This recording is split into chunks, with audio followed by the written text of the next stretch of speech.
This is Undaunted.Life, a man's podcast. I'm your host, Kyle Thompson. Let's get into it. Take no part in the unfruitful works of darkness, but instead expose them. Ephesians 5:11. Guys, before we get into today's episode, if you haven't gotten our book list yet, that is how a lot of people have actually found us, because we release the 100 books every modern Christian man should read list. It is on our website. The link will be in the show notes, but it's just Undaunted.Life/book list. You guys should definitely check out that material. And let's go ahead and get into the episode for today, because on episode 243, that was the episode Normalizing Pedophilia, Your Kid's Classroom and Library. That was released a week ago. I had a throwaway line, what I thought to be a throwaway line, where I mentioned that recently the National School Boards Association sent a letter to co-President Biden and the rest of the White House saying that they wanted the federal government to send federal law enforcement to school board meetings to address this supposed growing number of threats of violence and acts of intimidation across the nation, blah, blah, blah, right? Again, it was a throwaway line. Like, I just kind of mentioned it and then moved on. You may have even missed it. But that story has continued to expand after the beginning of last week, because I recorded the episode, I guess, a week before I released it, and it just kept coming out and kept growing and kept growing. But if you missed out on all that and you have no idea what I'm talking about, let me go ahead and catch you up to speed. So as you've known, all spring, all summer, and into this fall, parents have been going to school board meetings across the country. Again, there's thousands and thousands of school boards to fight back against things like mask mandates in schools, vaccine mandates, which are coming around a lot now, critical race theory being taught in the classroom, sexually explicit or perverse materials in their kids' classrooms and libraries, et cetera, right? Now, I went through several examples of this on episode 243. So you should definitely go listen to that. It would actually serve as a really good primer for the episode that we're going to do today. So if you haven't listened to 243, make sure you do that. But here's the deal. The National School Boards Association did send that letter directly to co-President Biden on September the 29th, 2021. And it claimed that their educational leaders are under, quote, an immediate threat, unquote. Okay, so what they asked for federal law enforcement officers to help school boards deal with, quote, the growing number of threats of violence and acts of intimidation occurring across the nation, unquote. So they even go so far as to ask the Department of Justice, the DOJ, to use the Patriot Act to help. The Patriot Act, which was created during Bush the Younger's administration to prevent another 9/11 and to prevent homegrown domestic terrorism. They want them to use the Patriot Act as it pertains to parents. Interesting. We'll definitely spend a lot more time on that here in a second.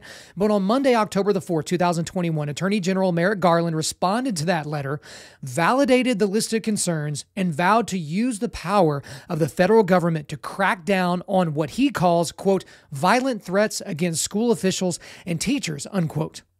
And we're going to get really, really into that. But here, just as an aside, aren't we so glad that Merrick Garland isn't on the Supreme Court right now? I mean, we were told by Barack Obama, who is obviously the most trustworthy person ever because he was really good at speeches, right?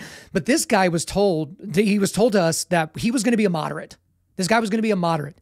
And he's been anything but now that he's the chief, law enforcement officer in the country. Right. And this is an authoritarian push, which we're definitely going to get more into here in a second. But there was a lot of reaction to this letter from Merrick Garland. So conservatives and Republicans, they hate it, obviously, and leftists and Democrats, they love it.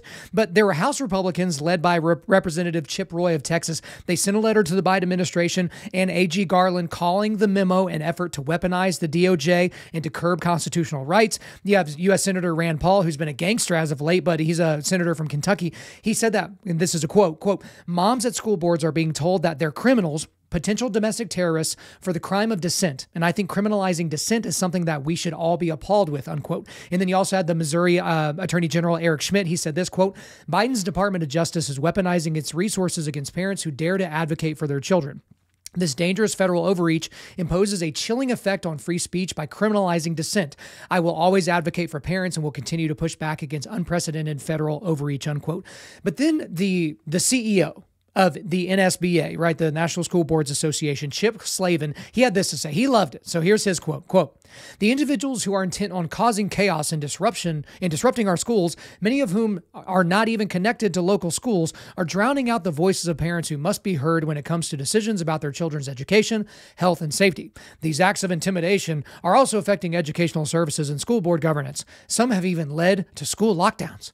The U.S. Department of Justice swift action in response to NSBA's request is a strong message to individuals with violent intent who are focused on causing chaos, disrupting our public schools, and driving wedges between school boards and the parents, students, and communities they serve.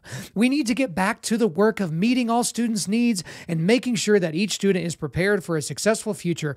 That's what school board members and parents are about. That's what they care about, unquote.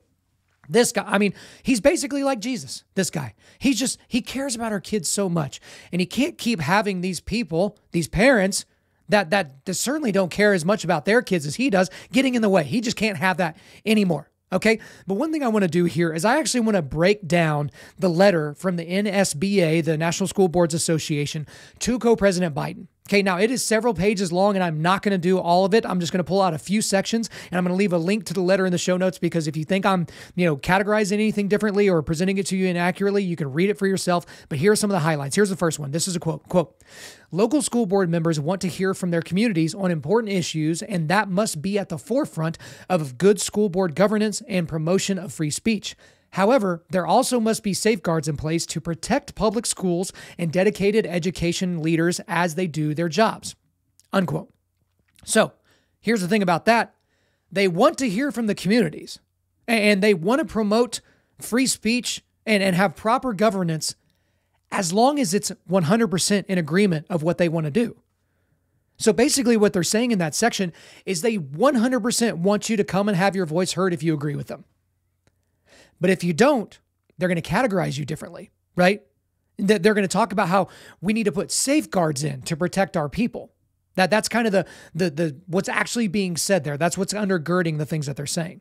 So let's go to another section here. Quote, "As these acts of malice, violence, and threats against public school officials have increased, the classification of these heinous actions could be the equivalent to a form of domestic terrorism and hate crimes.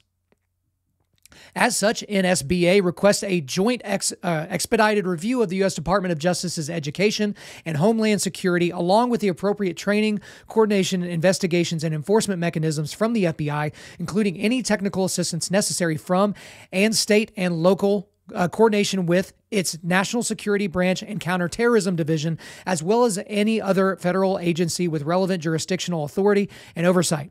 Additionally, NSBA requests that such review examine appropriate enforceable actions against these crimes and acts of violence under the Gun-Free Zones Act, the Patriot Act in regard to domestic terrorism, the Matthew Shepard and James Byrd Jr. Hate Crimes Prevention Act, the Violent Interference with Federally Protected Rights Statutes, the Conspiracy Against Rights Statutes, an executive order to enforce all applicable federal laws for the protection of students and public school district personnel, and any related measure.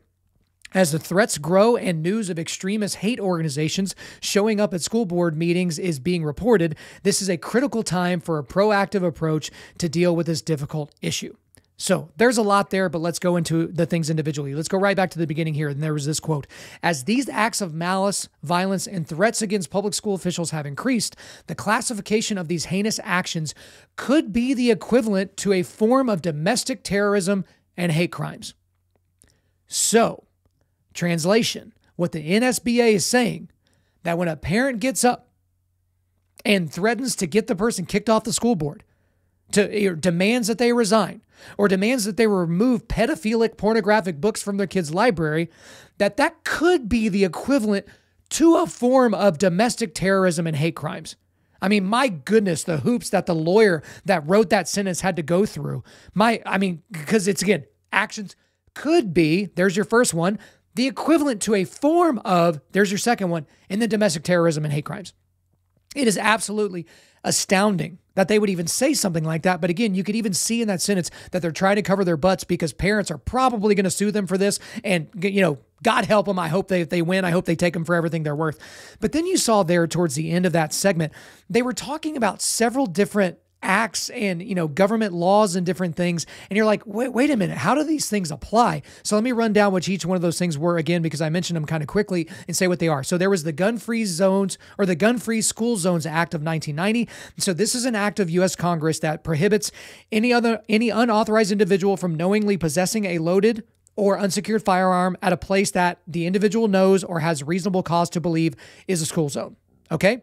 Then you have the Matthew Shepard and James Byrd Jr. Hate Crimes Prevention Act of 2009, and that was conceived as a response to the murders of Matthew Shepard and James Byrd Jr., both in 1998. The measure expands the 1969 United States federal hate crime law to include crimes motivated by the victim's actual or perceived gender, sexual orientation, gender identity, or disability.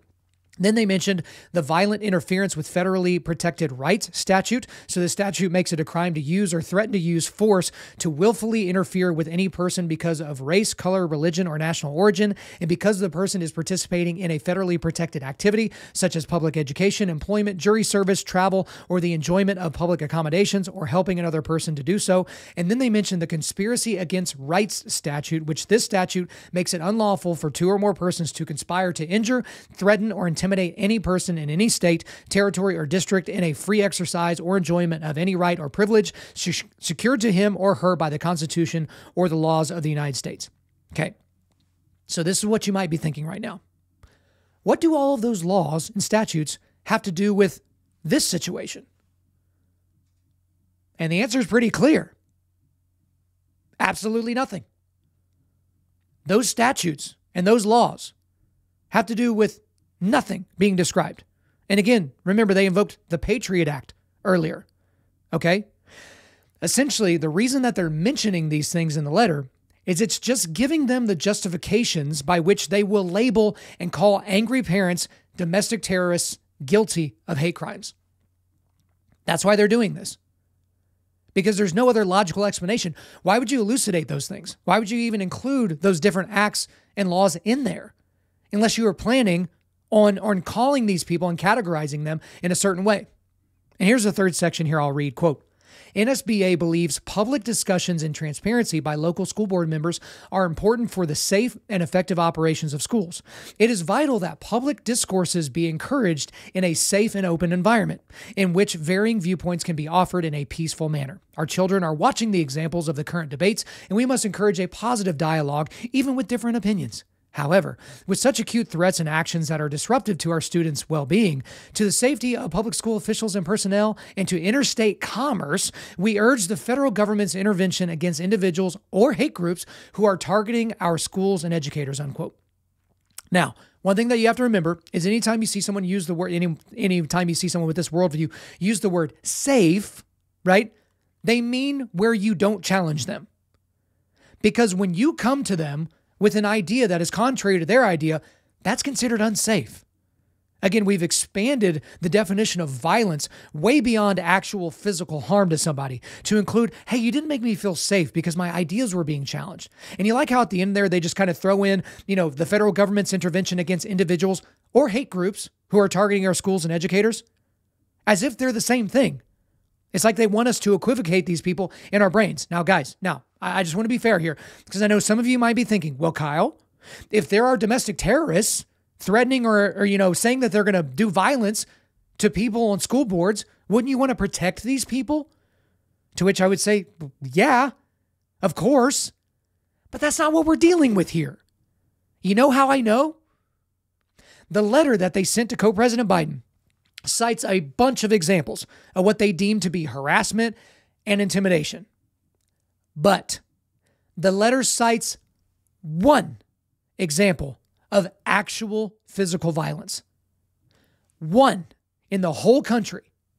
Thousands and thousands of school boards, thousands and thousands of school board meetings. Okay? And this was what it was. It was some dude named Alex Feldy. He reportedly disturbed a school board meeting for Unity High School in Minden, Illinois. Now, as he was being escorted out of the building by school board officials or whoever was there, he allegedly struck one of them.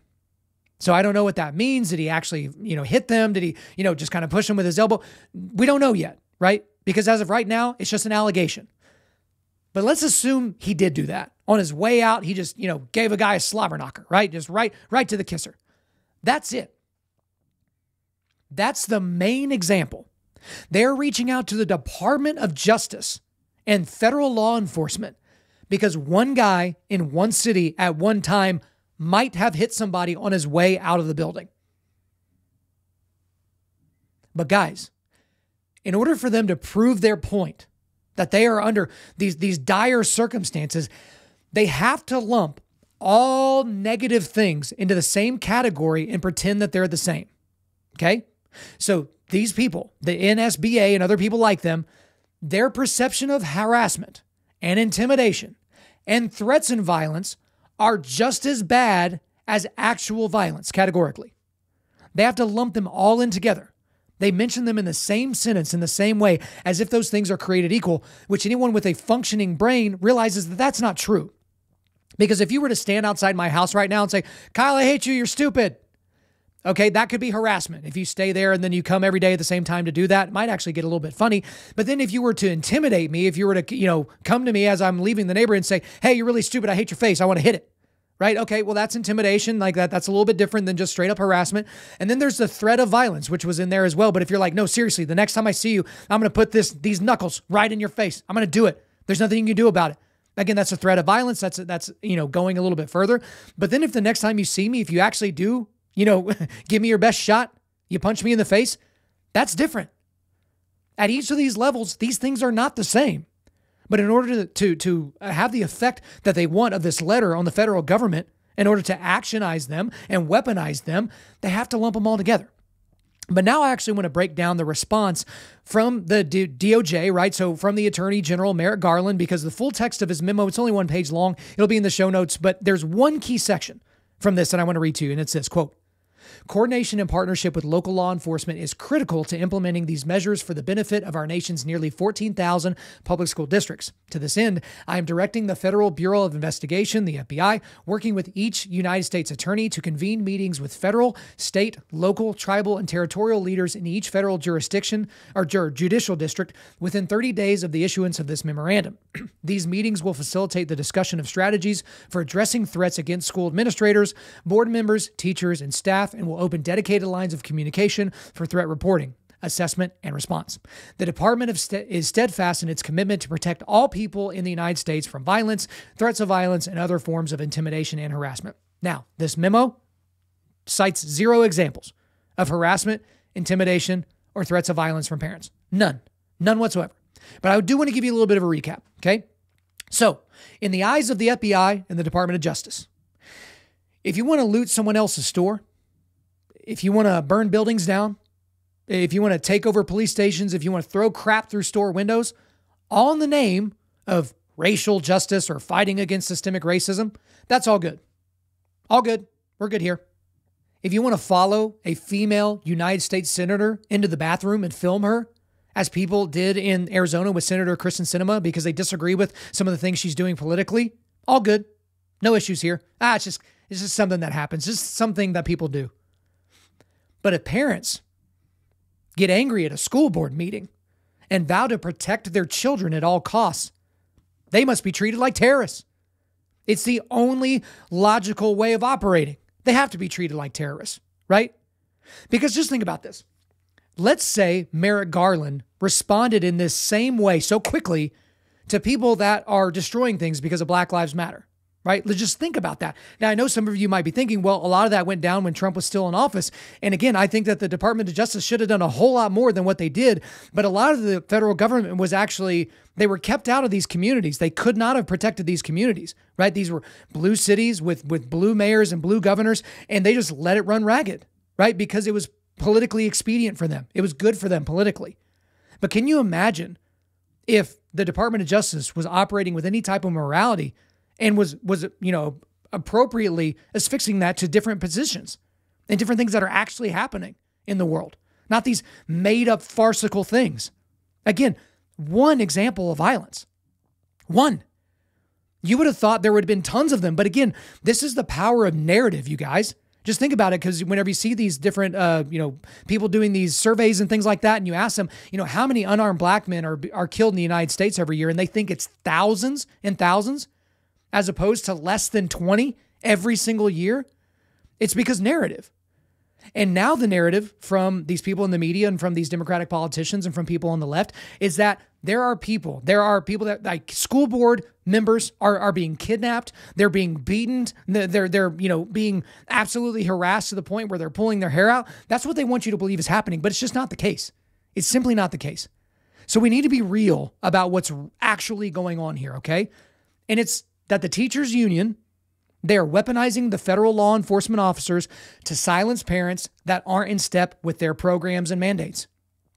And I guess I should have framed that a little bit differently. It's not exactly the officers, but they are using the federal government, the federal law enforcement body, to silence these parents, okay?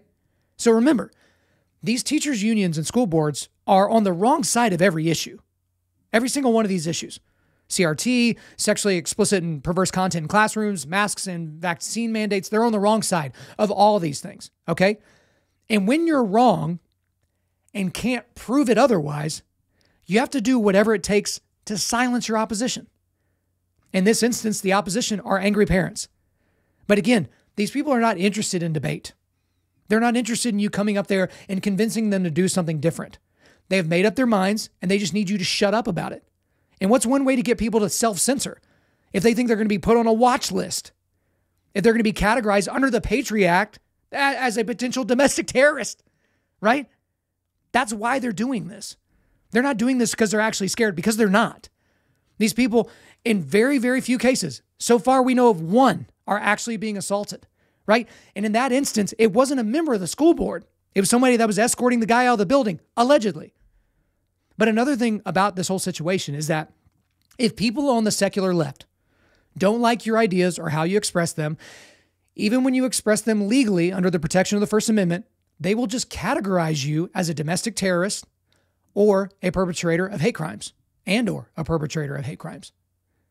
They'll do this so they don't actually have to debate with you. Okay, so remember when our motto used to be, we don't negotiate with terrorists? I guess unless you're the Taliban or the rulers of Iran, apparently, but I'll digress. But the thing is these people are not going to platform you. They're not going to platform dissenters by debating with you. They're not going to do it.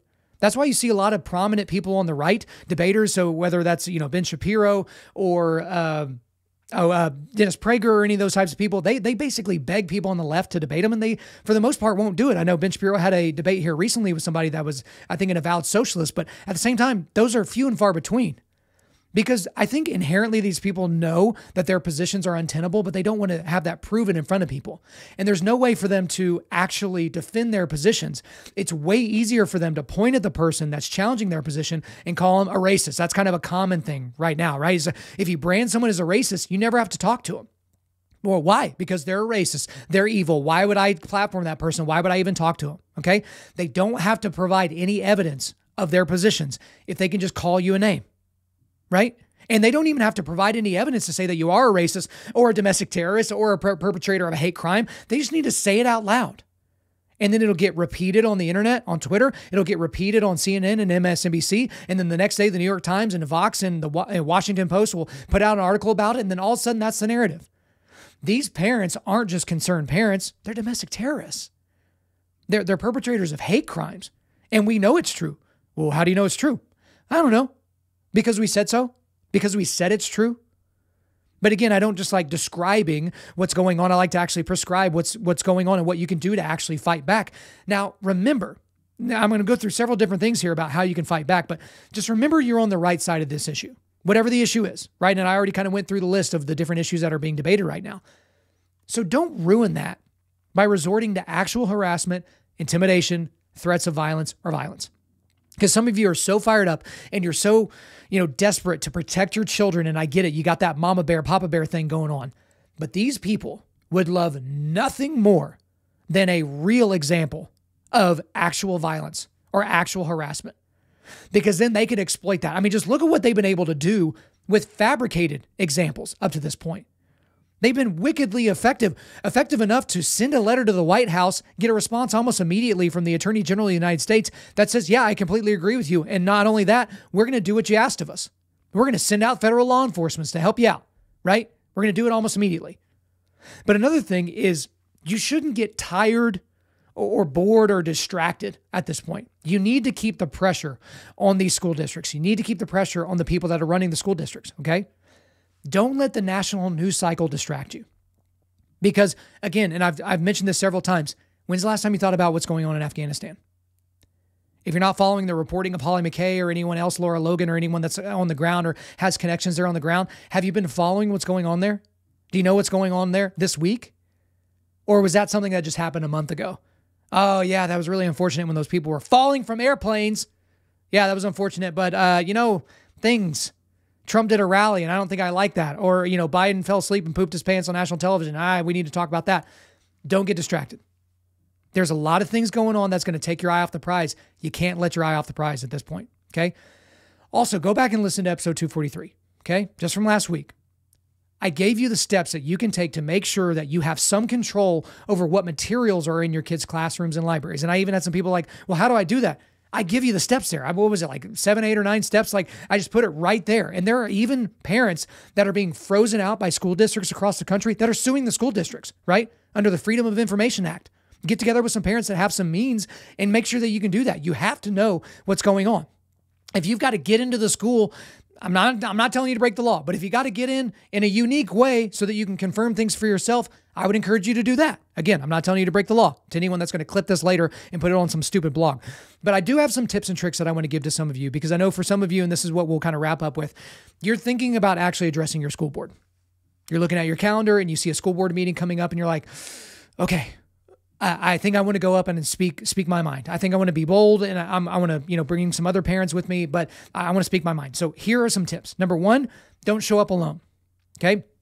You want to make sure, this is what some people do. They'll put people in the audience. They'll put people in the crowd that agree with them. So they want to make sure that they'll clap and go crazy. Even at fights, you'll hear it like coaches in different corners. Anytime a strike lands, even if it's not a great strike, they're like, hey, yeah. Or, they're screaming because they're thinking that influences the judges. Okay. So make sure that when you make your point that you're not doing it to crickets. Okay. So that's tip number 1. Here's another tip. Brevity is king. Okay. I know most of you don't get paid to talk for a living, but most of you think that the longer you make your point, the stronger your point is. The exact opposite is true. If you've got a really, really good point, you don't need to keep repeating it. So one thing that you'll notice, and you'll notice this in interviews, you'll notice this in political speeches, there are people, even in comedy specials, I saw one recently that kind of had this, is when you don't think your point lands, you repeat it. Almost like, oh, my audience must have missed that. Like, oh, everyone in the audience, all hundreds or thousands of them must have missed this. I'm going to go ahead and just repeat it. Typically what that means is the point that you brought up is not as good as you thought it was, okay? So just be brief. You want to make sure you're brief. Make your point and get it out there. Another tip is, since there is a time constraint, and I know we're getting granular here, but this is important. Since there's a time constraint on public comments, could be 2 minutes, could be 3 minutes, or 1 minute, depending upon where you're at, know exactly what you're going to say, okay? And if necessary, write it out so that you can read it, okay? Now, I will tell you, doing what I do and kind of my training, I have this ability and I have this gift from God that I can just kind of flow. Give me 5 bullet points on a sheet of paper and I can flow for a long length of time. But again, something like this podcast, it can be as long or as short as I want it to be. But when you're in a time constraint, everything changes. Okay. So if you're reading too fast, if you're reading too slow, you might miss out on your time. You might miss out on your point. But again, that's why it's important to kind of go ahead and write this thing out. And, go ahead and have it written out in a way to where if you want to just straight up read it, you can do that. Or you can kind of flow a little bit, okay? Which goes into the next thing, which is practice what you're going to say over and over. Again, most people think they completely overestimate their ability to get up and speak and do it well, right? It is a skill set. It is not an easy thing to do to get your point across in a brief manner that is cogent and understandable, okay? So practice what you're going to say. So if you're going to sit there and read it, set the timer, hit go, and then read your statement. Okay, great. Then you're going to do it again. And then do it again. And then do it again and again and again. And just make sure that you get all the marbles out of your mouth before you go up there. Because you want to make sure that you provide the right amount of information and that you do it in a way that is easily digestible for the audience. Okay? But here's another tip that I would like to give you. And this is probably the most important tip to any parents thinking about doing this or community members. Don't begin with yelling and anger. Don't do that. Okay. We don't need to use those methods because we're on the right, virtuous side of these issues. So a problem that I've seen a lot of people do is they get up to these meetings, and the very first thing they do is when they're like, okay, Mr. So-and-so, it's your time, they start yelling. And you're going to do this, and I demand, and I blah, blah, blah. The thing about it is when you start there, you're easily tuned out, even by the people that agree with you. Now, again, I understand that you're angry, and I understand that you're on the right side, you're on the righteous side, the virtuous side on this issue. But when you start with yelling and anger, there's nowhere else for you to go, really, because you've started at the crescendo. And so if you speak for 3 minutes, you're maybe going to feel, a little bit cathartic. You're maybe going to feel great afterwards. But at the end of the day, that wasn't the most positive, beneficial thing for you to do, like by any stretch of the imagination. You should have composed yourself. And if you get angry and you get hyped up while you're giving your speech, maybe that's acceptable, because we've seen that happen with parents that were being interrupted. And then all of a sudden their anger and, kind of bubbled to the surface. But again, you're on the right side. You don't need to scream. Part of the reason why people on their side that think the way they do have to scream and yell over you is because they know what you're saying is correct. They know they're on the wrong side. But if they yell loud enough and for long enough, they're going to drown you out. Don't do that. Don't be that person. And again, if you're going to read this over and over and over, it takes a little bit of the sting out of what the emotion for you, right? You've seen people talk about this when they're delivering a eulogy. They'll write out the eulogy and they'll read it over and over and over again so that when they get up to give it, they can be in complete control, because it's just words on a page at that point. Doesn't mean they mean them any less, but it helps them kind of get through it, right? And be someone that can be seen as a pillar of strength. So don't start with yelling and anger. Start, relax. And here's the last thing here. Don't be shocked if you don't go viral or if the school board tunes you out anyway. Okay? Some of these people are actually going to these school board meetings, I think, because they want to go viral, but that's, maybe another discussion for another day. But the school boards, they're going to see, hours and hours and hours of public testimony and comments, and then they vote however they're going to vote. There's nothing that anyone could have said, even a threat, that would have gotten them off of their vote. So you need to understand that. But that doesn't mean you shouldn't go. It doesn't mean it's futile at that point. It just means you should understand that the outcome may not be what you want it to be. But other people are going to hear you and they're going to see you, because most of these people are elected into the positions that they're in, right? And if you are another voice in the community that can affect other voices, that's an easy way to get them out of office the right way, right? You're not going to do it with violence. You're not going to do it with threats. You're just, hey, we got someone else in there that thinks like we do. You're out. Democracy. Right? Like that's kind of like a straight up local democracy, right? We're going to have our voices heard because you're not doing what we want you to do. And this takes me back to the scripture from the very beginning, Ephesians 5:11. Take no part in the unfruitful works of darkness, but instead expose them. Guys, that's pushing back darkness. That's what we're trying to get you to do. We're equipping you to be able to push back darkness because, guys, there's darkness all over these situations. I say it every week now. There's darkness all over these situations, and we need to expose them. But the reason why I want to say, and I'll read it again, take no part in the unfruitful works of darkness, but instead expose them. This drives home the point. Don't be the harasser. Don't be the intimidator. Don't threaten violence. Don't be violent. You don't have to be, because you're right.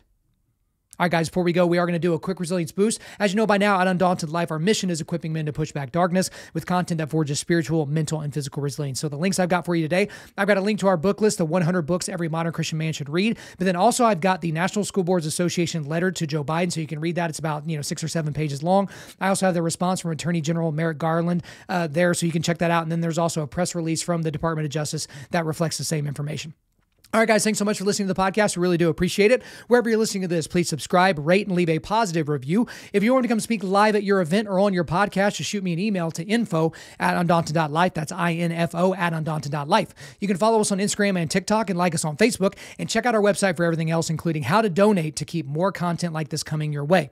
We also want to thank the band August Burns Red for allowing us to use their music for our content. The intro-outro track on this podcast is their song Cutting the Ties, which is off their 10th anniversary re-recording of their album Leveler. The links are in the description. I'm your host, Kyle Thompson. Remember, keep pushing back darkness, keep forging spiritual, mental, and physical resilience, keep seeking the Lion of Judah.